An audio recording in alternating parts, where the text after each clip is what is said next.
Iyon na marahil ang pinakamalamig na gabi sa Chicago, ngunit hindi ang niyebe o ang hanging tumatagos sa buto ang biglang nagpatigil sa paghinga ni Joaquin Montes.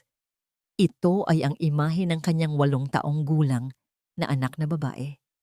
Si Elena, nakatayo sa gilid ng mahabang driveway ng kanilang mansyon, nanginginig habang buong lakas na hinihila ang 2 malalaking itim na trash bag na halos kasing laki niya. Sa passenger seat ng kanyang sasakyan, nakaupo ang isang manikang prinsesa na maingat niyang pinili. 3 buwan.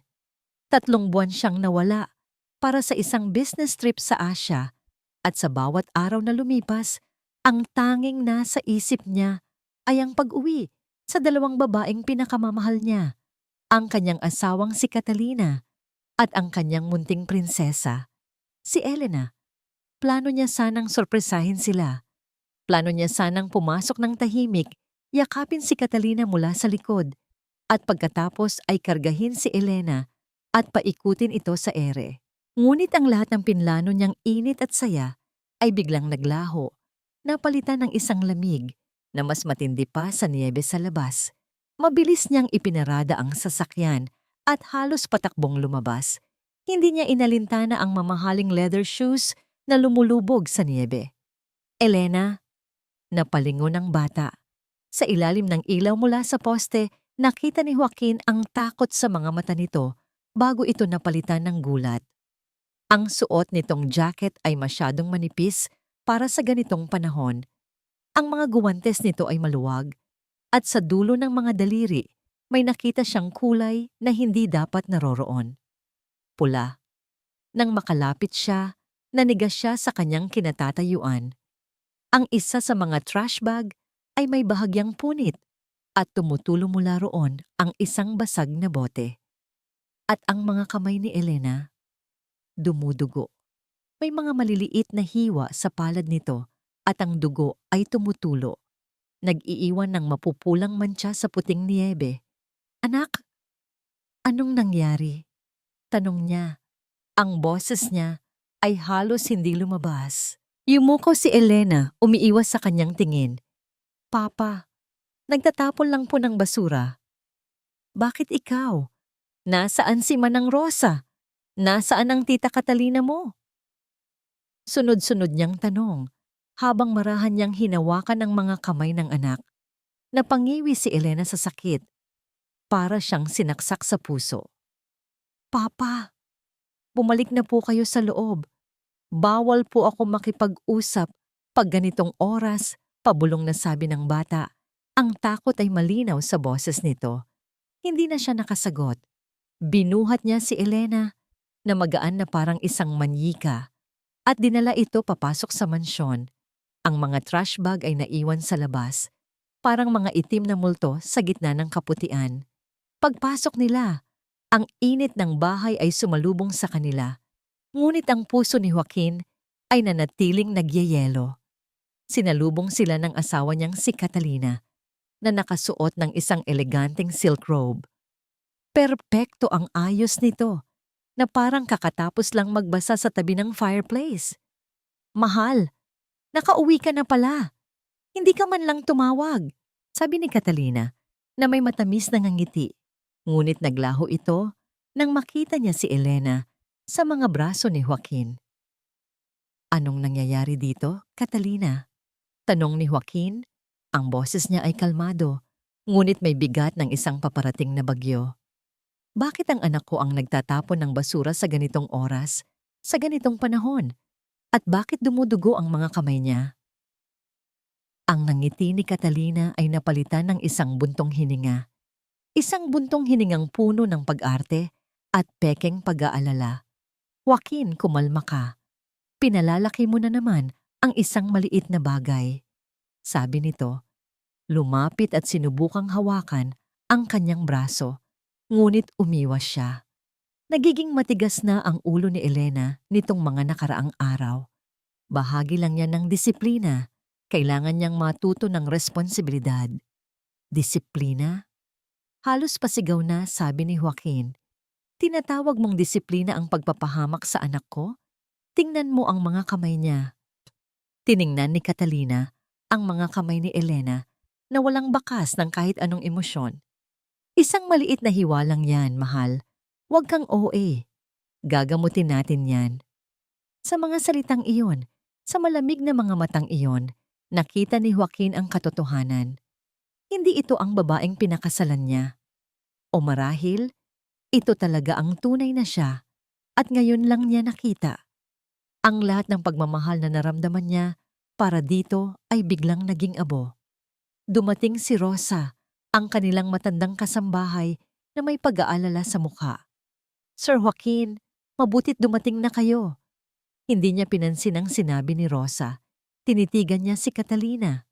Tapos na tayo, sabi niya sa mahinang boses. Tapos na. Anong ibig mong sabihin? Tanong ni Catalina. Ang pagkukunwari ay nagsimulang maglaho. Rosa, ihanda mo ang mga gamit ni Elena. Ang mga importante lang.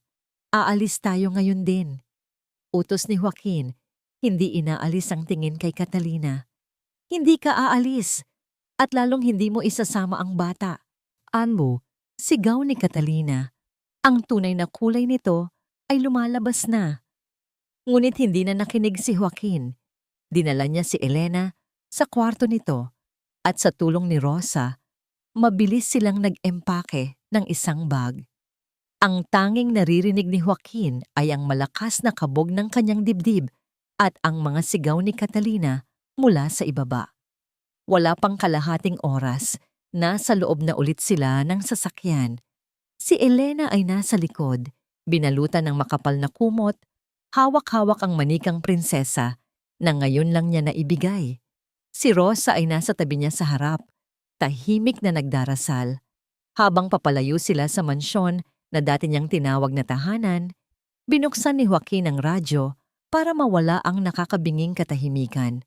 Isang pamilyar na himig ang tumugtog, ngunit bigla itong pinutol ng isang news flash. Breaking news! Ang kilalang bilyonaryo na si Mr. Joaquin Montes ay kasalukuyang pinaghahanap ng pulisya. Ayon sa kanyang asawa, si Mrs. Catalina Montes, nagpakita raw ng erratic and unstable behavior si Mr. Montes matapos ang isang pagtatalo sa pamilya. Sa pilitan daw nitong kinuha ang kanilang 8 taong gulang na anak na si Elena Montes. Ang publiko ay pinapayuhang mag-ingat at i-report agad sa mga awtoridad kung may impormasyon sa kinaroroonan nila. Napahinto si Joaquin sa gilid ng kalsada. Ang mga kamay niya na nakahawak sa manibela ay nanginginig. Tiningnan niya si Elena sa rearview mirror na mahimbing nang natutulog.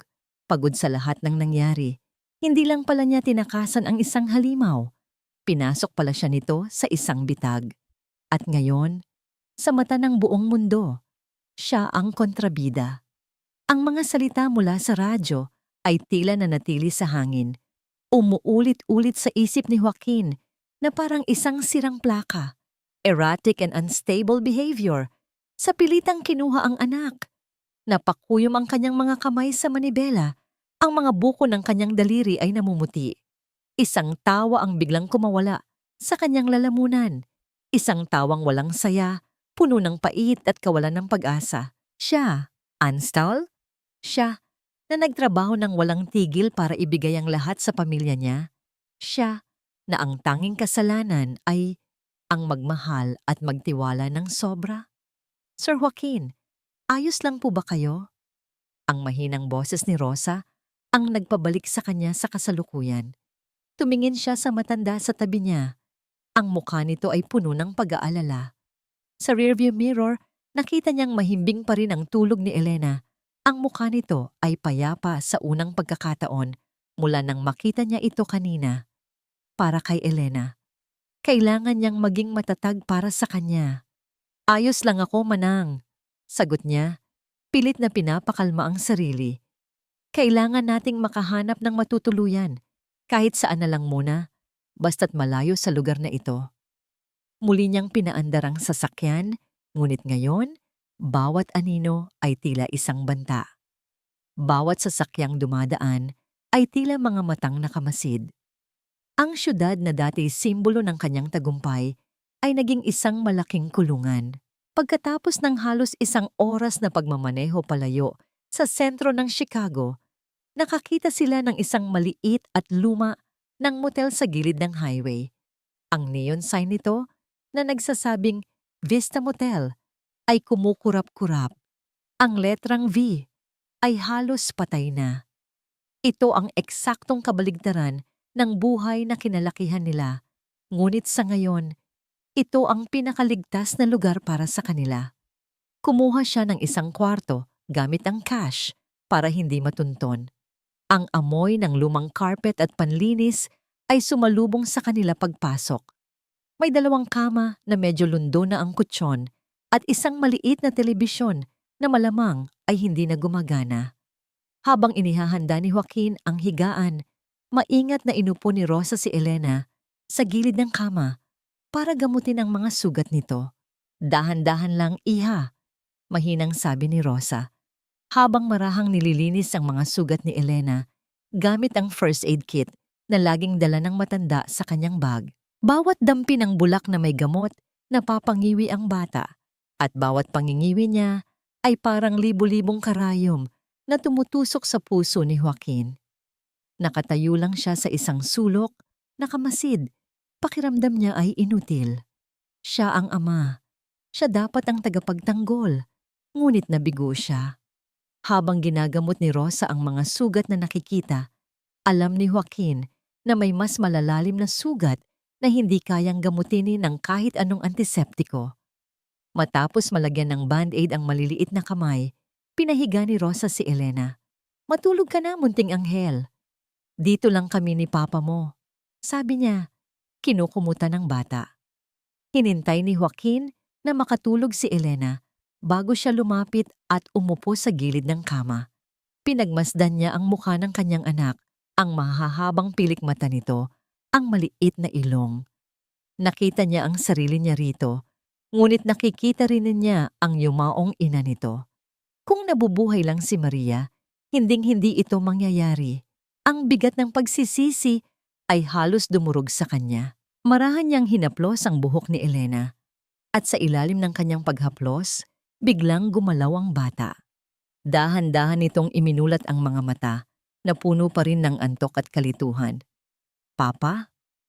Dito lang ako, anak. Matulog ka na ulit. Pabulong niyang sabi. Ngunit sa halip na matulog, bumangon ng bahagya si Elena. Tumingin ito sa kanya at sa liwanag na nagmumula sa siwang ng kurtina, nakita ni Joaquin ang kislap ng mga luhang namumuo sa mga mata nito. Papa, galit ka po ba sa akin? Natigilan si Joaquin. Bakit naman ako magagalit sa'yo, prinsesa ko? Hinding-hindi. Kasi po, hindi ko po sinabi sa inyo kaagad. Humikbi ang bata. Sinubukan ko po pero hinawakan ni Joaquin ang mga kamay nitong may band-aid. Anak, bakit? Bakit hindi mo sinabi kay Papa? Tanong niya. Ang boses ay basag na. Yumuko si Elena at nagsalita sa paraang napakahina na halos hangin na lang ang naririnig. Sabi po ni Tita Catalina, kung magsusumbong ako sa inyo, hinding-hindi niyo po ako paniniwalaan. Ang bawat salita ay parang isang suntok sa sikmura ni Joaquin. Nagpatuloy ang bata, ang mga hikbi nito ay nagiging mas malakas. Sabi niya po, mas mahal niyo siya kaysa sa akin. Doon na gumuho ang lahat ng natitirang lakas ni Joaquin. Niyakap niya ng mahigpit ang kanyang anak, hinayaan ang sariling mga luha na tumulo sa buhok nito. Makinig ka, Elena, sabi niya, pilit na pinatatatag ang boses. Iyan ang pinakamalaking kasinungalingan na maririnig mo sa buong buhay mo. Ikaw ang mundo ko. Ikaw lang. Naiintindihan mo ba? Tumango si Elena sa loob ng yakap niya.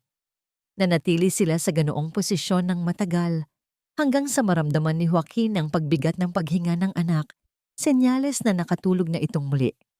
Maingat niya itong inihiga. Ang kalungkutan sa kanyang puso ay napalitan ng isang malamig at matigas na galit. Hindi niya mapapatawad si Catalina. Hinding-hindi. Tumayo siya at lumayo sa kama. Kailangan niyang kumilos. Kailangan niyang tumawag sa kanyang abogado. Kinuha niya ang kanyang cellphone at idinial ang numero ni Miguel, ang kanyang matagal ng kaibigan at legal counsel. Nagring ito ng ilang beses bago pumasok sa voicemail. Sinubukan niya ulit. Voicemail pa rin. Isang malamig na kaba ang gumapang sa kanyang dibdib. Bakit hindi ito sumasagot? Ibinaba niya ang tawag at nagpa siyang tingnan ang kanyang mga account sa bangko. Kailangan nilang magplano. Kailangan nila ng pera para makalayo at makapagtago habang inaayos niya ang gulo na ito. Habang binubuksan niya ang banking app, isang email notification ang biglang lumitaw sa itaas ng screen. Galing ito sa kanyang pangunahing bangko. Ang subject, Urgent Security Alert regarding your account. Binuksan niya ito ng may pagtataka. Ang mga salita ay tila lumukso mula sa screen at sumampal sa kanya. Dear Mr. Montes, this is to inform you that a temporary freeze has been placed on your primary personal accounts, effective immediately. This action was taken following a formal request from your legal spouse, Mrs. Catalina Montes, supported by documents citing concerns regarding your current mental and emotional state. Nabitiwan ni Joaquin ang cellphone. Bumagsak ito sa malambot na carpet ng walang tunog. Nanatili siyang nakatitig sa kawalan. Ang mga salita ay umuukit sa kanyang isipan. Frozen. Hindi lang siya pinagmukhang masama sa buong mundo. Hindi lang siya tinanggalan ng karapatan sa sarili niyang anak. Pinutulan din siya ni Catalina ng lahat ng paraan para lumaban.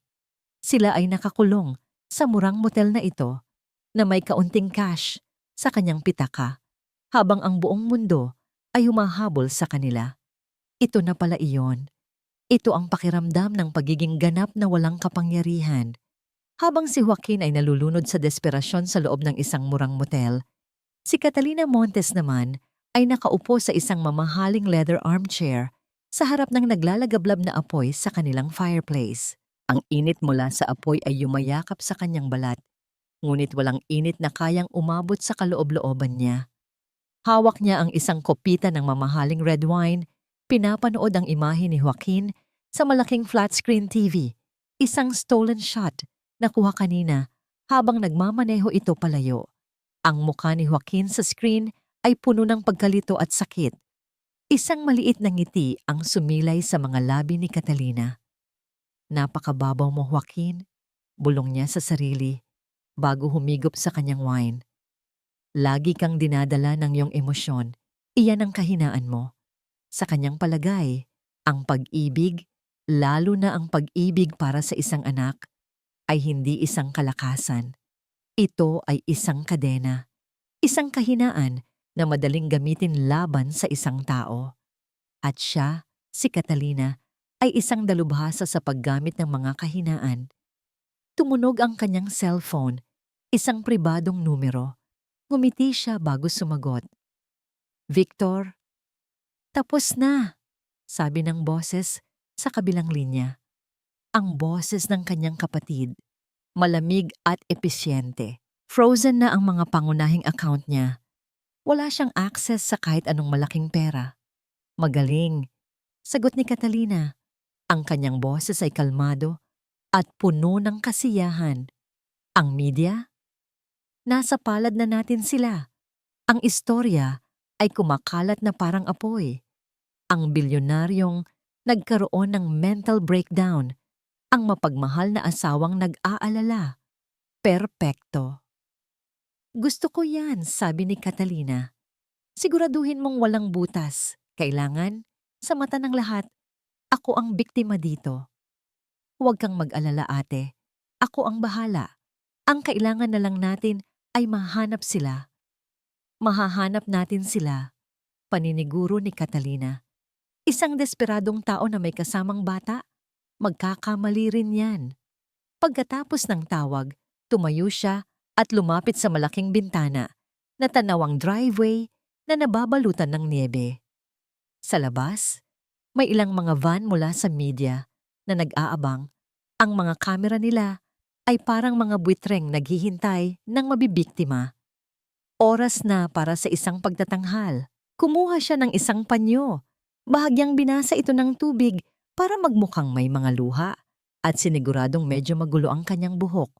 Huminga siya ng malalim at nang buksan niya ang pinto para harapin ang mga kamera, ang mukha niya ay puno na ng pekeng dalamhati.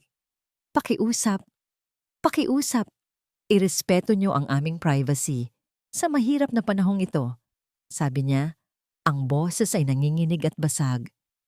Ang tanging gusto ko lang ay ang kaligtasan ng asawa ko at ng anak ko. May isang reporter na sumigaw ng tanong, Mrs. Montes, totoo po bang may history ng mental instability si Mr. Montes? Tumingin si Catalina sa kamera. Ang mga mata ay ng lalaki na parang isang kawawang usa. Mahal na mahal ko ang asawa ko. Ang tanging masasabi ko lang ay kailangan niya ng tulong. Joaquin, mahal, kung naririnig mo to, umuwi ka na. Iuwi mo na si Elena. Pakiusap. Hindi na niya tinapos ang sasabihin. Tumalikod siya na parang hindi na niya kaya, pumasok sa loob at isinara ang pinto. Pagkasara ng pinto, ang mga luha ay agad na natuyo. Ang kalungkutan ay naglaho. Napangisi siya. Mahusay. Isang karapat-dapat na pagganap para sa isang Oscar. Bumalik siya sa kanyang upuan at muling humigop ng wine. Naalala niya ang unang beses na nakita niya si Joaquin sa isang charity gala. Nakita niya agad ang lahat. Ang mamahaling relo, ang malungkot na mga mata ng isang byudo, at ang paraan ng pag-iilaw ng mukha nito tuwing nababanggit ang pangalan ng kanyang anak. Hindi siya nakakita ng isang lalaking mamahalin. Nakakita siya ng isang perpektong target. Muling tumunog ang kanyang cellphone. Si Victor ulit. Nahanap ko na sila. Napaupo ng tuwid si Catalina. Ang kanyang mga mata ay nag-aapoy sa pananabik. Saan? Gumamit siya ng isang secondary credit card na hindi pa natin nabablock. Isang maliit na halaga lang. Pambayad sa isang motel sa may highway, malapit sa border ng Indiana. Vista Motel. Mukhang napakadesperado na niya. Isang tawa ang kumawala kay Catalina, malakas at walang saya. Isang Montes, sa isang hamak na motel. Ang bilis naman niyang bumagsak. Anong gagawin natin? Tanong ni Victor. Tumayo si Catalina. Lumakad pabalik-balik sa harap ng fireplace. Ang laro ay malapit nang matapos.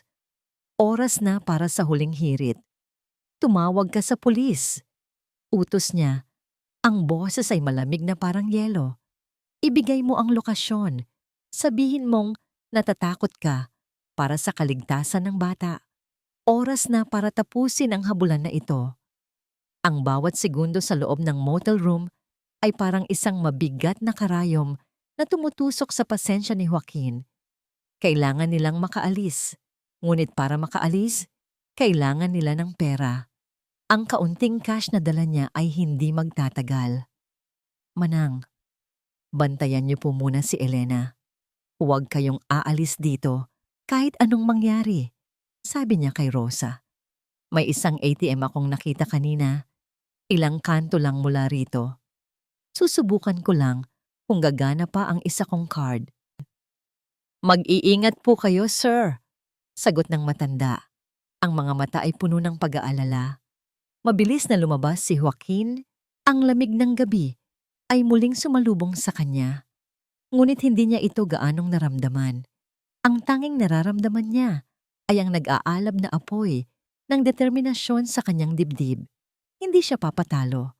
Nakarating siya sa ATM, isang maliit na booth na nakakabit sa isang saradong convenience store. Maingat niyang inilibot ang tingin bago ipinasok ang kanyang secondary credit card. Isang card na bihirang-bihira niyang gamitin. Please, gumana ka. Please. Pinindot niya ang withdrawal. Pagkatapos ay ang pinakamataas na halagang posible. Processing. Naghihintay siya. Ang kanyang paghinga ay halos tumigil. Transaction cannot be completed. Please contact your bank. Sinubukan niya ulit. Mas maliit na halaga. Transaction cannot be completed. Isang malamig na pawis ang namuo sa kanyang noo. Sa kabila ng nagyayelong panahon, naunahan na siya ni Catalina. Malamang ay ipinablock na rin nito ang lahat ng card na nakapangalan sa kanya. Napahampas siya sa makina. Ang tunog ay umalingaw-ngaw sa tahimik na gabi. Wala. Sila ay talagang natrap. Halos patakbo siyang bumalik sa motel. Ang isip ay gulong-gulo. Ano nang gagawin nila? Saan sila pupunta? Pagbukas niya ng pinto ng kanilang kwarto, nadatnan niya si Rosa, nagising pa, nakaupo sa isang silya at nakatingin kay Elena na mahimbing na natutulog.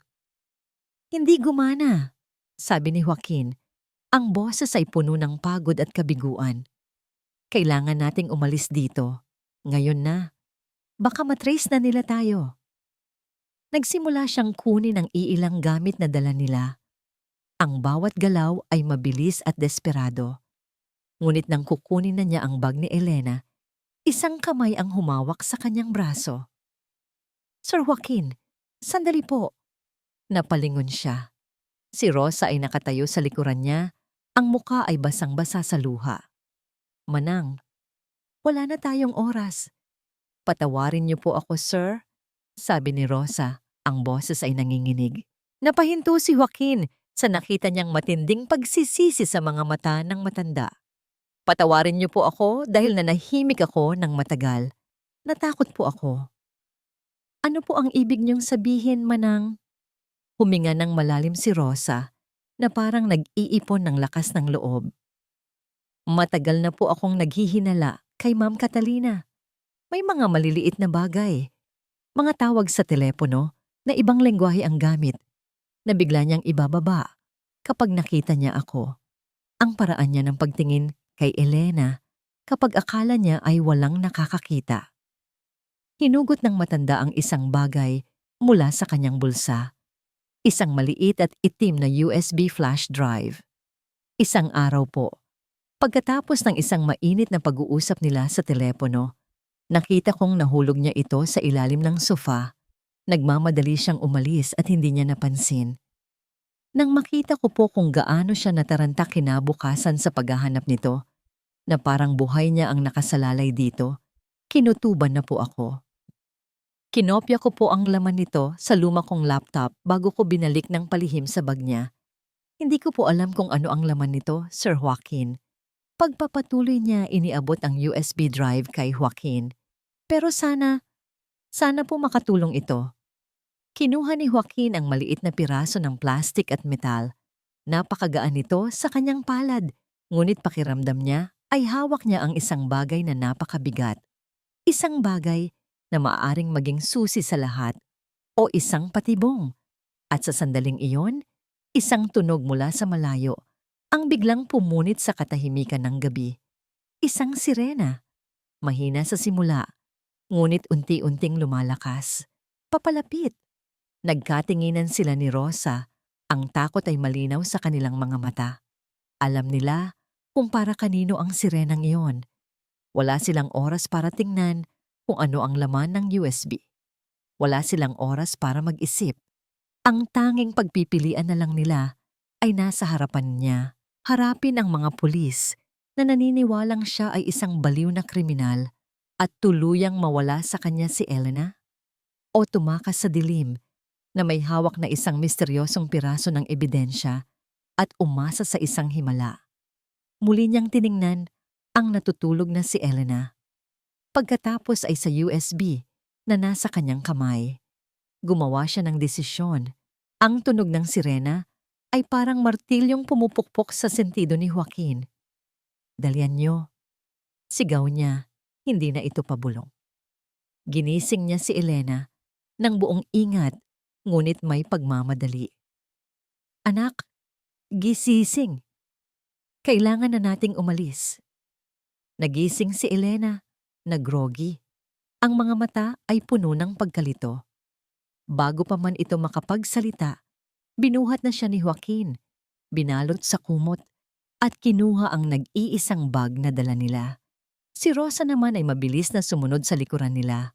Lumabas sila sa likurang pinto ng motel, isang madilim at makitid na pasilyo na amoy basura. Sa di kalayuan, Sa harap ng highway, nakita nila ang mga kumukutitap na ilaw ng sasakyan ng pulis na papaliko na papasok sa parking lot ng motel.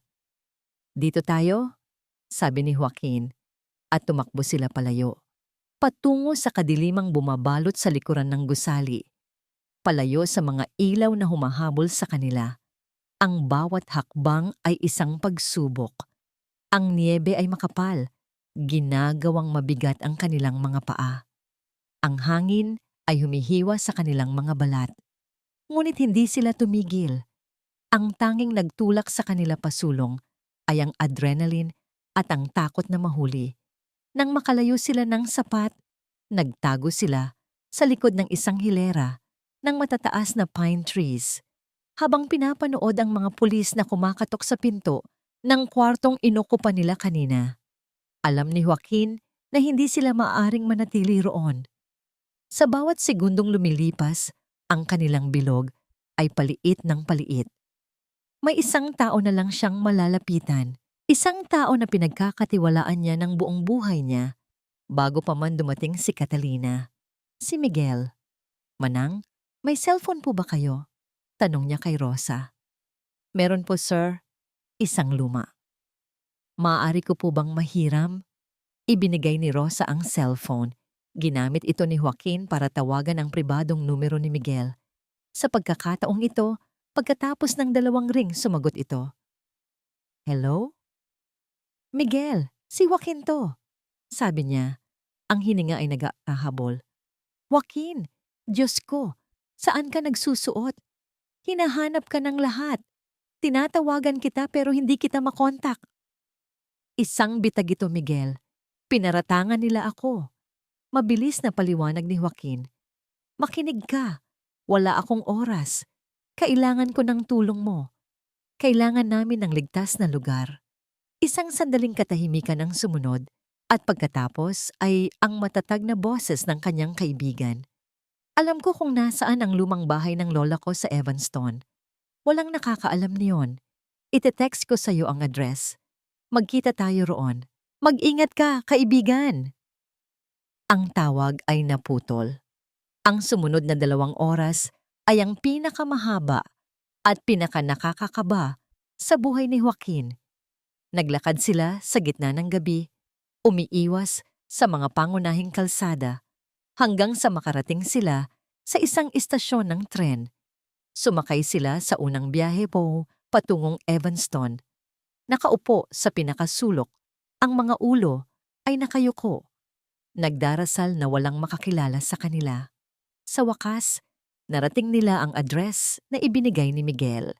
Isa itong maliit ngunit maayos na bahay na gawa sa kahoy, nakatago sa isang tahimik na kalye na napapalibutan ng mga puno. Naghihintay sa kanila sa labas si Miguel. Ang mukha ay puno ng pag-aalala. "Salamat sa Diyos at ligtas kayo," sabi ni Miguel. Niyakap ang kaibigan bago sila pinapasok sa loob. Sa loob, ang bahay ay mainit at ligtas. Mayroong mainit na pagkain at malinis na damit na naghihintay para sa kanila. Habang si Rosa at Elena ay kumakain, umupo si Joaquin kasama si Miguel sa sala. "Ito," sabi ni Joaquin. Inilapag ang USB drive sa lamesa. "Hindi ko alam kung ano ang laman nito, pero ito na lang ang pag-asa natin." Kinuha ni Miguel ang USB. Isinaksak ito sa kanyang laptop at sa isang iglap, ang katahimikan ng bahay ay napuno ng sunod-sunod na pag-click ng mouse. Binuksan nila ang mga folder. Ang una ay naglalaman ng mga scanned documents, mga deed of sale, mga stock certificate, mga power of attorney.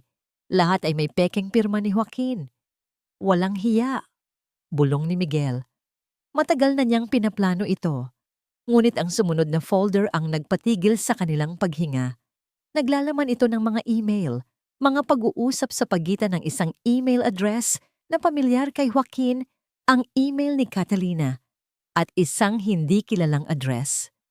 Ang mga pag-uusap ay tungkol sa paglikha ng mga pekeng dokumento, pag-access sa mga bank account, at pagmamanipula sa stocks ng kumpanya ni Joaquin. At pagkatapos, ang huling email, isang email na may kalakip na dokumento. Binuksan ito ni Miguel. Isa itong birth certificate. Ang pangalan, Isabela Reyes. Ang larawan sa tabi nito, si Catalina. Is Isabela? Naguguluhang na tanong ni Joaquin. Nag-type si Miguel ng mabilis sa kanyang keyboard, naghahanap sa mga database. Pagkatapos ng ilang sandali, humarap siya kay Joaquin. Ang mukha ay maputla. Joaquin, sabi ni Miguel sa seryosong tono, ang totoong Catalina Montes, nag-iisang anak ng isang mayamang pamilya mula sa Espanya, ay namatay sa isang car accident 5 taon na ang nakakaraan. Bago pa man kayo magkakilala. Parang gumuho ang sahig sa paanan ni Joaquin. Ang babaeng pinakasalan mo ay isang impostor, isang multo, at base sa mga email na ito, ang pangalan niya ay Isabela Reyes. Tinitigan ni Joaquin ang screen, ang larawan ng babaeng minahal niya, ng babaeng sinira siya. Hindi lang pala siya nagsinungaling. Ang buong pagkatao nito ay isang kasinungalingan. Hindi na ito isang simpleng kaso ng pamilya, Joaquin, sabi ni Miguel. Ang boses ay matigas. Ito ay isang malawakang pandaraya. Federal crime ito. Sa gitna ng lahat ng sakit at pagtataksil, isang maliit na kislap ng pag-asa ang sumibol sa puso ni Joaquin. Mayroon na silang ebidensya. Mayroon na silang panlaban. Ngunit habang iniisip niya iyon, biglang tumunog ang cellphone ni Miguel. Isang kontak mula sa media ang tumatawag. Sinagot ito ni Miguel. Nakinig ng ilang sandali.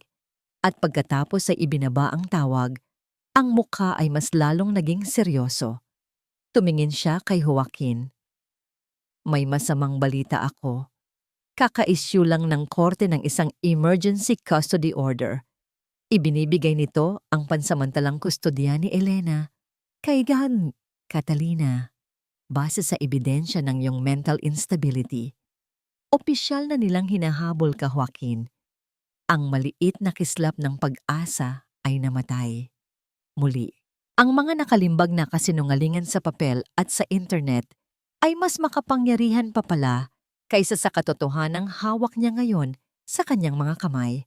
Ang mga salita ni Miguel ay parang mga pader na unti-unting lumalapit para ipitin siya, para durugin ang lahat ng natitira pa niyang pag-asa. Emergency custody order. Opisyal na siyang hinahabol. Sa mata ng batas, isa na siyang kidnapper. Ang sarili niyang anak na pilit niyang pinoprotektahan ay opisyal ng biktima sa kamay niya. Parang isang masamang biro, isang bangungot na ayaw matapos. Iniwan niya si Miguel sa sala at pumasok sa maliit na silid kung saan mahimbing na natutulog si Elena.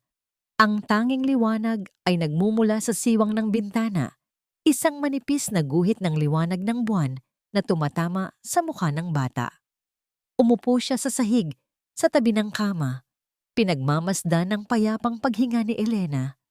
Dito, sa katahimikan ng kwarto, ang lahat ng katatagan na pilit niyang ipinapakita ay gumuho.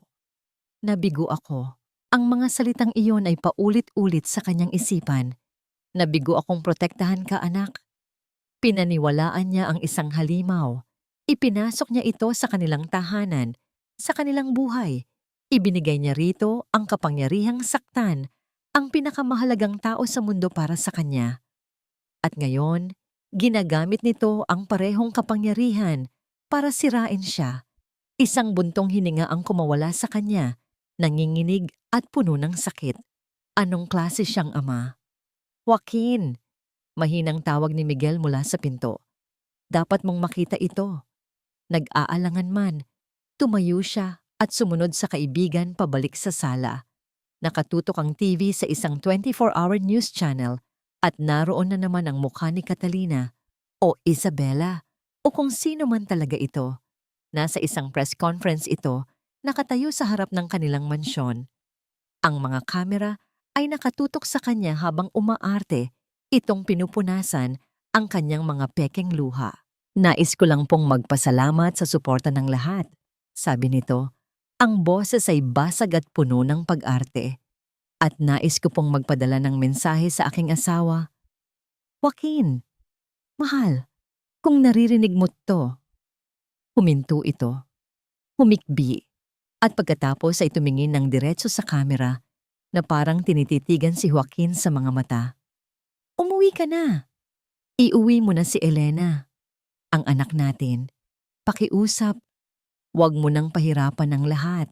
Nag-aalala ako sa'yo. Nag-aalala ako sa kaligtasan ng anak natin. Hindi na nakayanan ni Joaquin. Tumalikod siya at naglakad papunta sa kusina. Ang bawat salita ni Catalina ay parang laso na kumakalat sa kanyang dugo. Kumuha siya ng isang baso at nagsali ng tubig mula sa gripo. Ngunit habang umiinom, ang mga kamay niya ay nagsimulang manginig sa galit. Galit sa sarili niya, galit sa mundo, galit sa kawalan ng katarungan. Nakita niya ang kanyang refleksyon sa madilim na bintana ng kusina. Isang lalaking pagod, wasak, at hinahabol ng batas. Ito ba ang katapusan niya? Sa sobrang galit at kawalan ng magawa, bigla niyang kinuyom ang baso sa kanyang kamay. Bumalibag ang tunog ng nababasag na salamin sa katahimikan ng bahay. Ang mga piraso nito ay bumagsak sa sahig, kasama ang tubig at ang dugo mula sa kanyang palad. Ngunit hindi niya naramdaman ang sakit. Manhid na siya. Papa? Isang maliit na boses ang bumasag sa kanyang pagkatulala. Nakatayo sa may pintuan ng kusina si Elena, nakayakap sa kanyang manikang prinsesa. Ang mga mata nito ay malaki at puno ng pag-aalala, hindi takot. Nagising ito sa ingay. Lumapit ang bata sa kanya, maingat na umiiwas sa mga bubog sa sahig. Hinawakan nito ang kanyang pantalon. Papa, dumudugo po ang kamay ninyo. Sabi nito, ang boses ay puno ng pag-aalala. Tumingin ito sa hiwa sa kanyang palad, pagkatapos ay sa kanyang mga mata. Hindi siya natakot, hindi siya umiyak. Sa halip, ginawa nito ang isang bagay na ganap na hindi inaasahan ni Joaquin.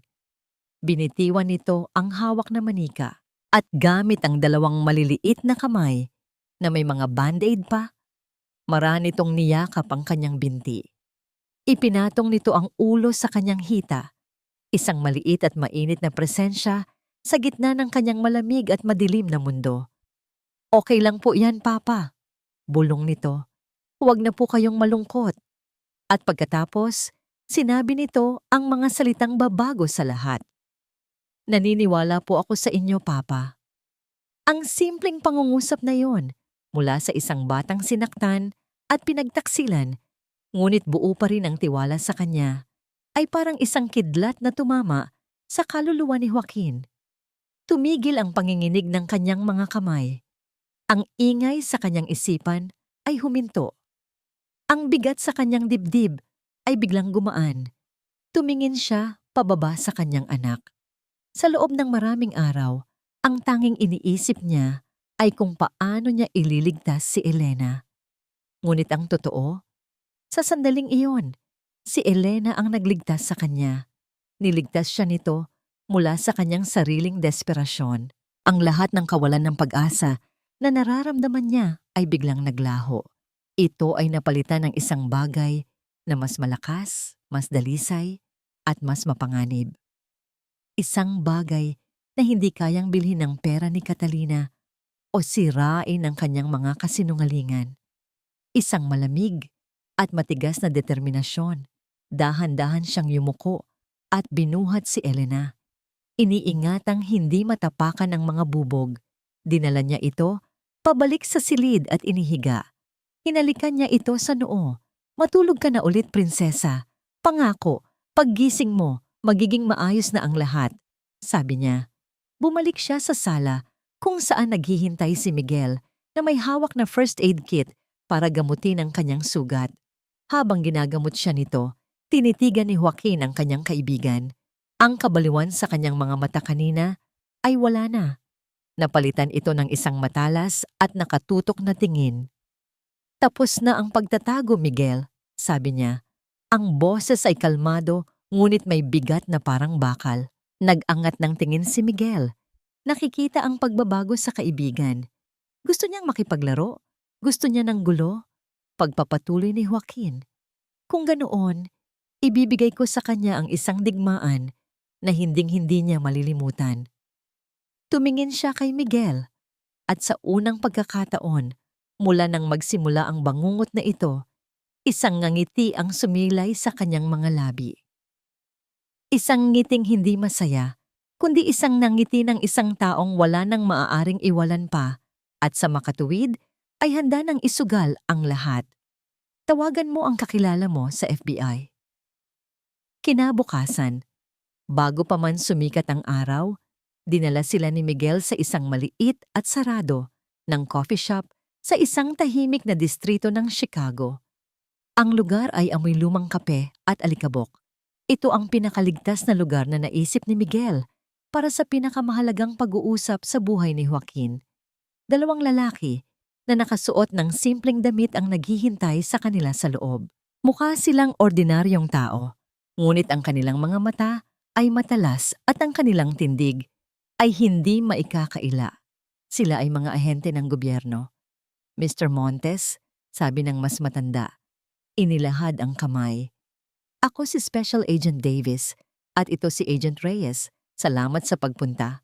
Umupo sila sa isang booth sa pinakasulok.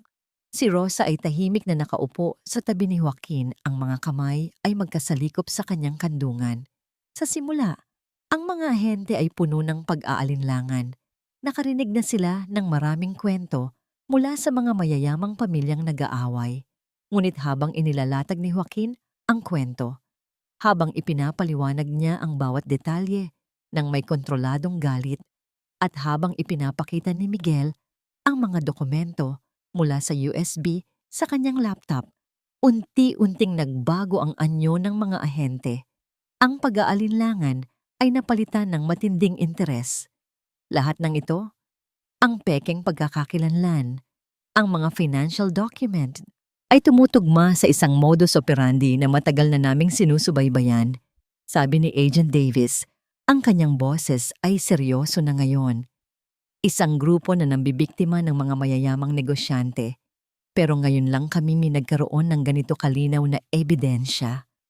Tumingin siya kay Rosa. Ginang, maaari niyo po bang ikwento sa amin ang inyong mga nakita? Sa mahinahon at matatag na boses, isinalaysay ni Rosa ang lahat. Ang mga lihim na tawag, ang biglaang pagbabago ng ugali ni Catalina, at ang takot sa mga mata ni Elena.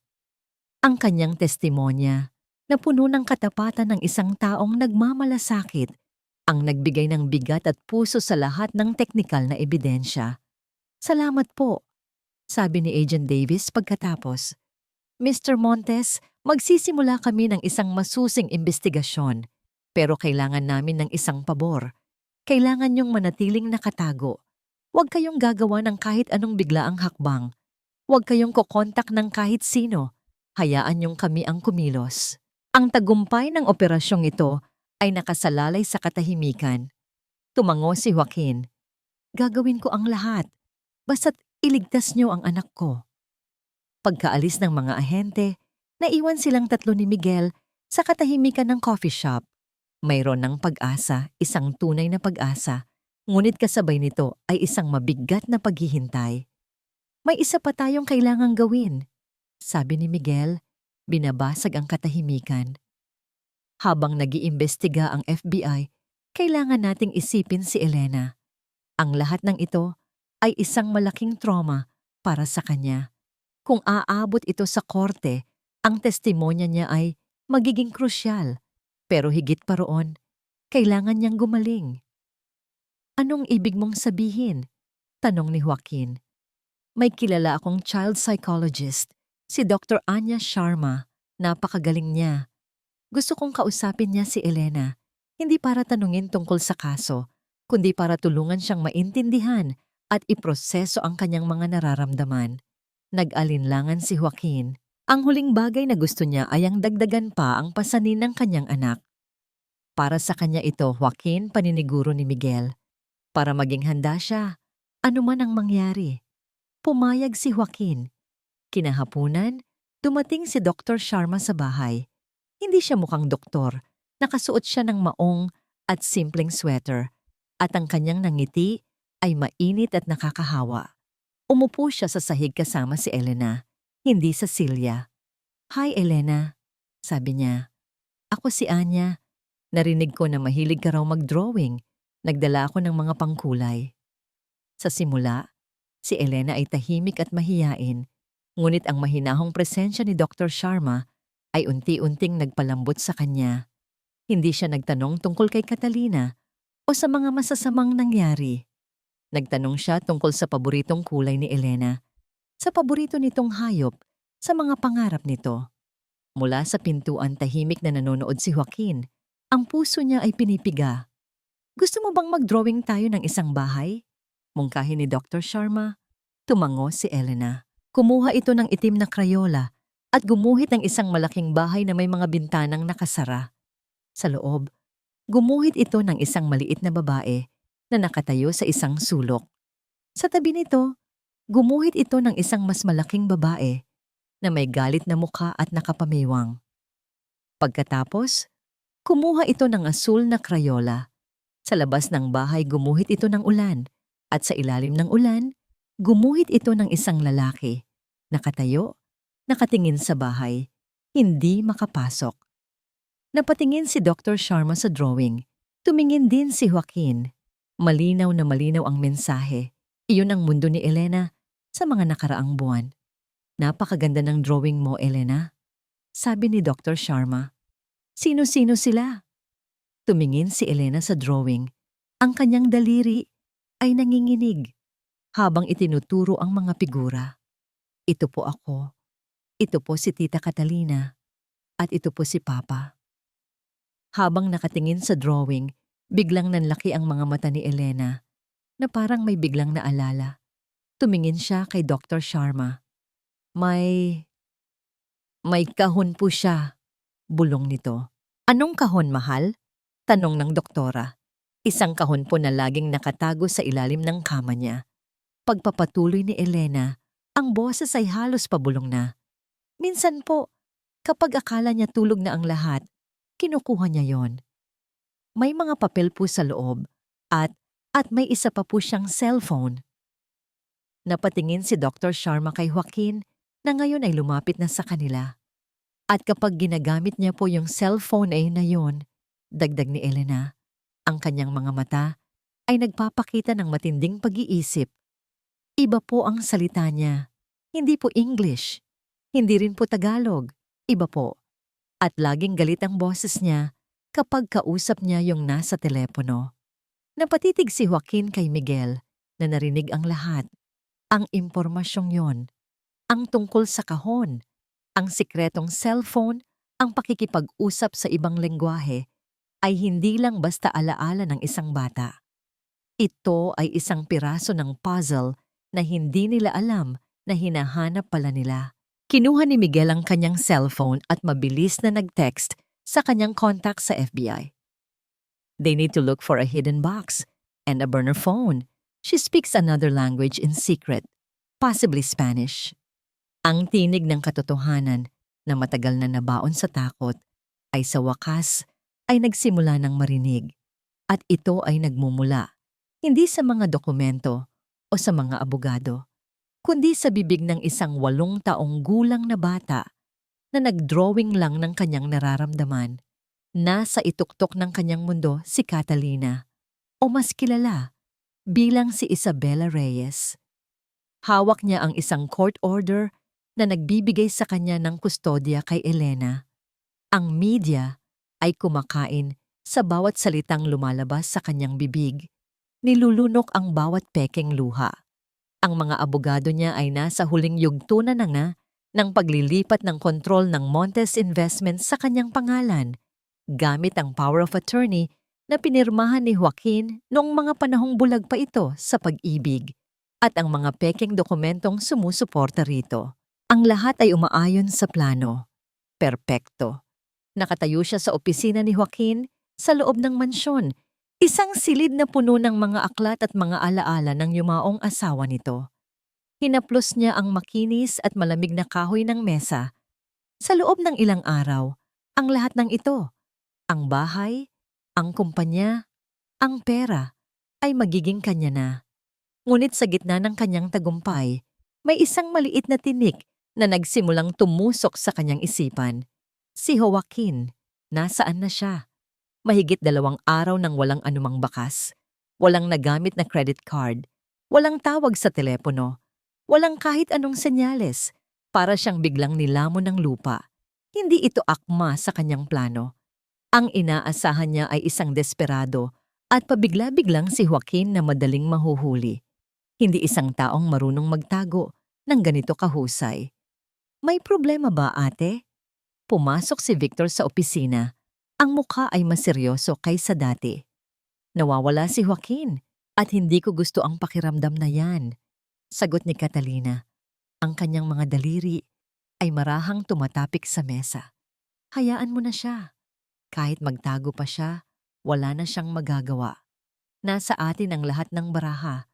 Sabi ni Victor, sinusubukang pakalmahin ng kapatid. Ngunit hindi mapakali si Catalina. Mayroon siyang kutob. Isang malamig na pakiramdam na gumagapang sa kanyang likuran. Kinuha niya ang kanyang sikretong cellphone, ang burner phone na nakatago sa kahon sa ilalim ng kanyang kama, at sinubukang tawagan ang kanyang pinakamahalagang contact sa Espanya. Isang dating kasabwat na tumutulong sa kanyang maglaba ng pera. The number you have dialed is no longer in service. Napakunot ang kanyang noo. Sinubukan niya ulit, ganoon pa rin. Imposible. Victor, subukan mong i-check ang mga offshore accounts natin. Ngayon na. Utos niya, ang boses ay biglang naging matigas. Bakit? May problema ba? Gawin mo na lang. Mabilis na binuksan ni Victor ang kanyang laptop. Habang nagtatype ito, lumakad si Catalina pabalik-balik. Ang kanyang eleganteng postura ay napalitan ng hindi mapakaling kaba. Pagkalipas ng ilang minuto, namutla si Victor. Ate? Ano? May flag ang ilan sa mga account. Naka-freeze ang mga ito. Isang international anti-fraud alert. Parang isang malakas na sampal ang balitang yon kay Catalina. Hindi maaari. Paano? Walang sino man ang nakakaalam sa mga account na yon. Isang pagkakamali lang yan, sabi niya. Pilit na kinukumbinsi ang sarili. Isang technical error. Ayusin mo. Ang kanyang pagiging arogante ay ayaw tanggapin ang posibilidad ng pagkatalo. Sinusubukan ko pero parang may naglock sa atin mula sa labas. Isang taong may mas mataas na access. Hindi na natapos ni Victor ang kanyang sasabihin. Isang malakas na katok ang narinig nila mula sa pangunahing pinto sa ibaba. Hindi ito isang ordinaryong katok. Ito ay isang katok na may awtoridad at bigat. Nagkatinginan ang magkapatid. Ang parehong takot ay biglang lumitaw sa kanilang mga mata. Mabilis na bumaba si Catalina. Si Victor ay nakasunod sa likuran niya. Pagdating nila sa Grand Foyer, nakita nilang binubuksan na ng isang kasambahay ang pinto. Sa labas, nakatayo ang 2 lalaki at isang babae na nakasuot ng madilim na suit. Sa likuran nila, may ilang sasakyan ng pulis na tahimik na nakaparada sa driveway. Sino kayo? Tanong ni Catalina. Pilit na pinapanatili ang kanyang kalmadong imahe kahit na ang puso niya ay kumakarera na. Ang lalaking nasa gitna ay naglabas ng isang badge. FBI, maari po ba naming makausap si Miss Isabella Reyes? Sa pagbanggit ng kanyang tunay na pangalan, gumuho ang mundo ni Catalina. Ang lahat ng hangin ay tila nawala mula sa kanyang mga baga. Ang kulay sa kanyang mukha ay nawala, napalitan ng isang nakakatakot na pamumutla.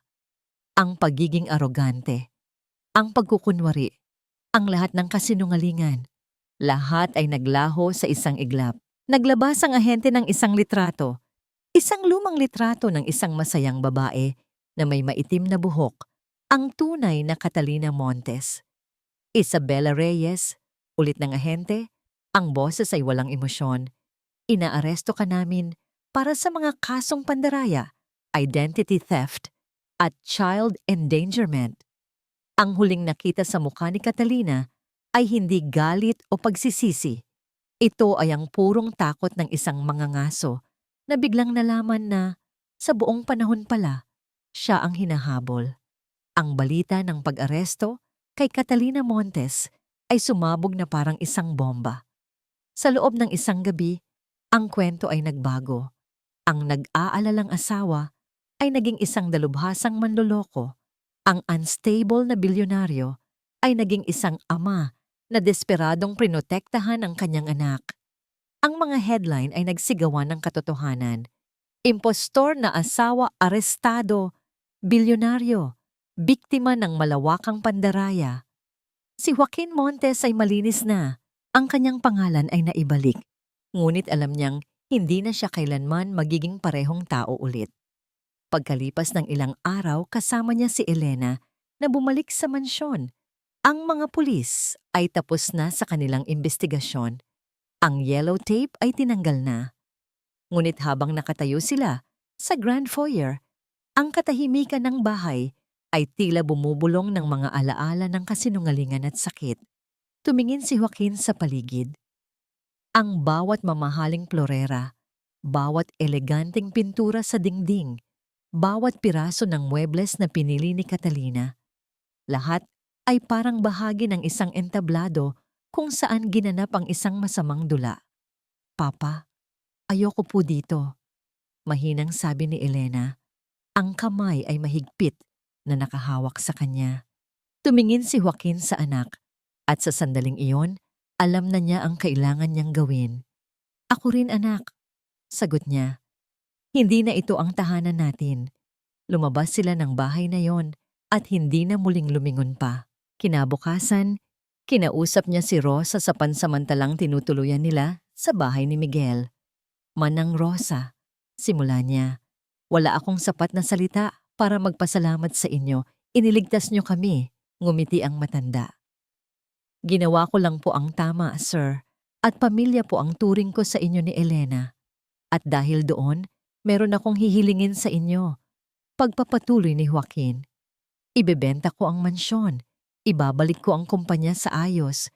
Pero pagkatapos noon, may gagawin akong bago. Isang bagay na mas mahalaga." Ipinaliwanag niya ang kanyang ideya. Isang ideya na nabuo mula sa pinakamadilim na kabanata ng kanilang buhay. Habang nakikinig si Rosa, ang kanyang mga mata ay unti-unting napuno ng mga luha. Ngunit sa pagkakataong ito, mga luha ng saya at paghanga. Lumipas ang mga linggo, ang legal na laban ay naging mabilis at simple dahil sa bigat ng ebidensya. Si Isabela at Victor Reyes ay nahatulan ng mahabang pagkabilanggo. Ang pera ni Joaquin ay naibalik. Ngunit hindi na pera ang mahalaga sa kanya. Isang araw, dinala niya si Elena sa isang lumang gusali na may malawak na hardin sa isang tahimik na bahagi ng lungsod. Ang gusali ay medyo sira-sira, ngunit meron itong malalaking bintana na hinahayaang pumasok ang sikat ng araw. "Ano po ito, Papa?" tanong ni Elena. Yumuko si Joaquin at tiningnan ng anak sa mga mata. "Ito ang magiging bago nating tahanan, pero hindi lang para sa ating dalawa. Para kanino pa po?" "Para sa mga batang katulad mo, anak. Para sa mga batang nasaktan at natakot. Para sa mga batang kailangan ng isang lugar kung saan sila ay ligtas at pinaniniwalaan," paliwanag ni Joaquin. "Tatawagin natin itong Nuevo Comienzo, isang bagong simula." Nakita ni Joaquin ang unti-unting pagliwanag sa mukha ni Elena. Isang pag-unawa, isang nandangiti. Mula sa isang karanasan ng matinding sakit, isang misyon ng pag-asa ang isinilang. Habang pinapanood ni Joaquin ang kanyang anak na tumatakbo sa damuhan, alam niyang tama ang kanyang desisyon. Hindi niya mabubura ang nakaraan, ngunit magagamit niya ito para bumuo ng isang mas magandang kinabukasan, hindi lang para sa kanila, kundi para sa marami pang iba. Ang mansyon na puno ng masasamang alaala ay mapapalitan ng isang santuwaryo ng paggaling. Ang pera na halos mawala sa kanya ay magiging pondo para sa pag-asa. Biglang tumunog ang kanyang cellphone. Si Miguel. "Joaquin, kumusta?" "Ayos lang, kaibigan. Mas ayos kaysa dati." Mabuti. Mayroon na lang isang huling bagay na kailangan nating gawin. Para tuluyang maisara ang kaso, kailangan ng taga-usig ng isang opisyal na pahayag mula sa biktima. Mula kay Elena, sa tingin mo, handa na ba siya? Napatingin si Joaquin sa kanyang anak na ngayon ay masayang naglalaro sa ilalim ng puno, malayo sa mga anino ng nakaraan. Ang tanong ay bumagsak na may bigat. Handa na nga ba si Elena na muling balikan ang bangungot para sa kapakanan ng hustisya? Lumipas ang 6 na buwan.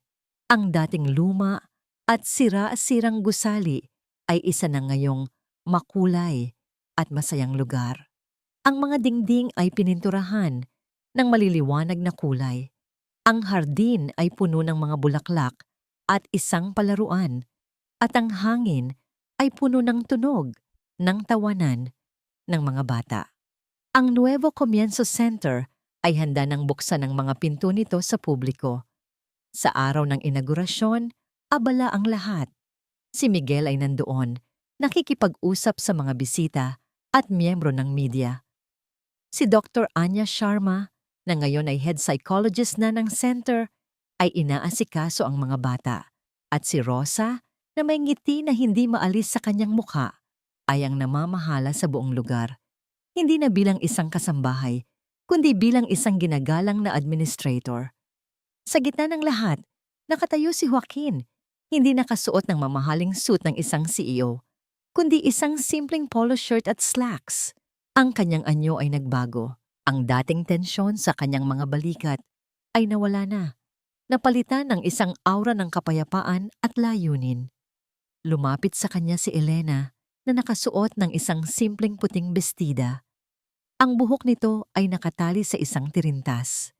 At sa kanyang mga mata, mayroon pa ring bakas ng nakaraan. Ngunit nangingibabaw na ngayon ang isang kislap ng katatagan at saya. Papa, ang dami pong tao, sabi nito, bahagyang nahihiya. Ngumiti si Joaquin at yumuko para maging magkapantay sila. Dahil ang ginagawa natin ngayon ay napakahalaga, anak. At ikaw ang dahilan ng lahat ng ito. Ako po? Oo, ikaw, sabi ni Joaquin, hinawakan ng kamay ng anak. Ikaw ang nagturo sa akin kung ano ang tunay na katapangan. Ikaw ang hero ko, Elena. Naalala ni Joaquin ang araw na tinanong ni Miguel kung handa na si Elena na magbigay ng pahayag. Hindi niya pinilit ang anak. Sa halip, kinausap niya ito. Anak, may mga ibang bata na sinasaktan din, katulad ng nangyari sa'yo. Paliwanag niya noon. Kung magkakaroon ka ng lakas ng loob na magsalita, hindi mo lang tinutulungan si Papa, tinutulungan mo rin sila na maging matapang. Pagkatapos ng pag-uusap na yon, si Elena mismo ang nagsabi kay Dr. Sharma na handa na siyang magsalita. At ginawa niya. Sa isang silid na kasama lang ang isang social worker at si Dr. Sharma, ikinuwento niya ang lahat. Ang kanyang simpleng salita na puno ng katotohanan ng isang bata ang naging huling pako sa kabaong ng kaso laban kay Isabela at Victor. Ngayon, oras na para sa programa. Tinawag si Joaquin sa entablado para magbigay ng kanyang talumpati. Magandang hapon po sa inyong lahat. Simula niya, ang boses ay kalmado at matatag. Marami sa inyo ang nakakaalam sa kwento ko o sa kwentong isinulat ng media. Ngunit hindi po ito tungkol sa akin. Hindi ito tungkol sa paghihiganti o sa pera. Ang lugar na ito ay tungkol sa paggaling. Tumingin siya sa paligid, sa mga mukha ng mga bata, mga social worker, at mga taong nagbigay ng suporta. Ang pinakamadilim na sandali sa ating buhay ay maaaring maging simula ng pinakamaliwanag nating layunin. Natutunan ko na ang tunay na lakas ay hindi nasusukat sa kung gaano kakayaman o kapopular, kundi sa kakayahan mong bumangon mula sa sakit at gamitin ito para tulungan ang iba. Natutunan ko na ang pinakamahalagang bagay na maibibigay mo sa isang taong nasasaktan ay ang paniwalaan sila. Sa pagsabi nito, ang kanyang mga mata ay napunta kay Elena na nakatayo sa gilid ng entablado, nakangiti sa kanya. At ngayon, para opisyal na buksan ang Nuevo Comienzo Center, nais kong tawagin ang inspirasyon sa likod ng lahat ng ito, ang pinakamatapang na taong kilala ko, ang aking anak, si Elena Montes. Nagpalakpakan ang mga tao habang umaakyat si Elena sa entablado. Inabutan siya ni Joaquin ng isang maliit na gunting. Magkasama nilang hinawakan ito para putulin ang pulang ribbon. Habang hawak ni Joaquin ang gunting kasama ang anak, napansin niya ang isang bagay. Ang mga kamay ni Elena na dati nanginginig sa lamig at sakit ay matatag na ngayon. Ang mga peklet sa palad nito ay halos hindi na makita. Mga paalala na lang ng isang laban na napagtagumpayan. Sa pagputol nila ng ribbon, isang bagong kabanata, ang opisyal na nagsimula. Isang bagong simula, hindi lang para sa center na nagngangalang Nuevo Comienzo. Ito ay isang bagong simula para sa isang ama na muling natagpuan ang kanyang sarili at para sa isang anak na babae na natagpuan ang kanyang tinig at ipinangalan ang pag-asa sa lahat.